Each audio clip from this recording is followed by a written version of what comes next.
Sa ano ng bathtub. Oo, lahat ng ano. Oo, lahat. Basta yung may lababo at saka ano, ganyan ang magiging Mm. hot and cold. Oo. Kakaw na supply ng hot and cold. Yung labas lang, yung mga pandiligaw na supply. Ay, oo. Hot.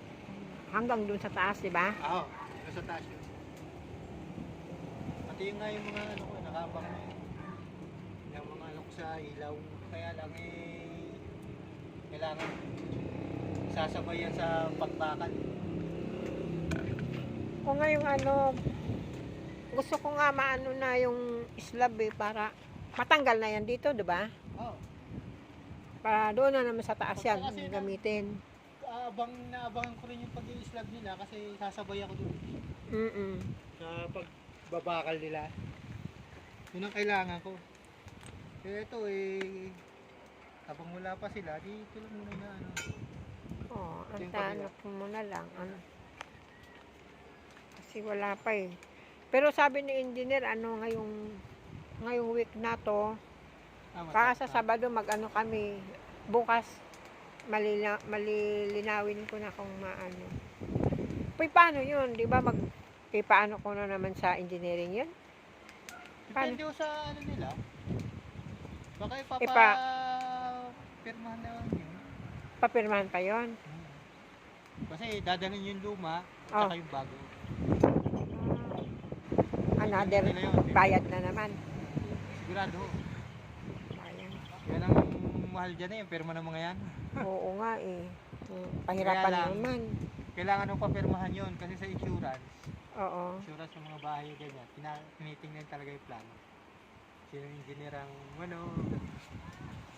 Kaya nga, ano ako eh. Yan, ipakita ko kayo makino yan, ganyan. Bali, 4 pala yan. apat yan. Tapos doon din sa kabila, 4. Apat din. Basta yung natapat ng poste yan. Every poste. Kaya ang drainage niya sa taas, Mm. yung drainage ng roof deck, 8 ang butas. Pinaka-flooring. Oh. O kaya yung kung walang roof deck tulad niya, may bubong ang gagawin. Yung downspout. Yung sa alulod. 4 dito, 4 dito. Yung ganun mo. Yung nakakabit sa bubong na yun. Yung tubo na yun. Ayun, oo. Yan ang ilalim yan ang may catch basing. Yung tubo na yan. Ayun yung Sa alulod. anong tawag dyan ng bubong niya? Parang ganun yata ang gagawin eh. Long span. Anong tawag?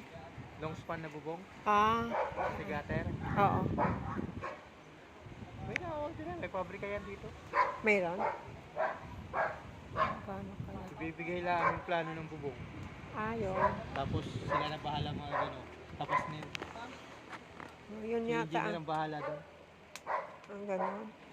Ayun nga ang yung, di ba ready mix ang siya din hindi ko alam magkano kaya ang May factory ng ready mix sa may saan. malapit sa Yakult. Pwedeng mag-direct? Oo. Si engineer naman makikipagpulong doon. Kasi may mga alam ano yan. may mga quantity at saka yung strength. Kung gaano katigas siya. Ah, Kung ilang oras dapat matuyo, ganyan.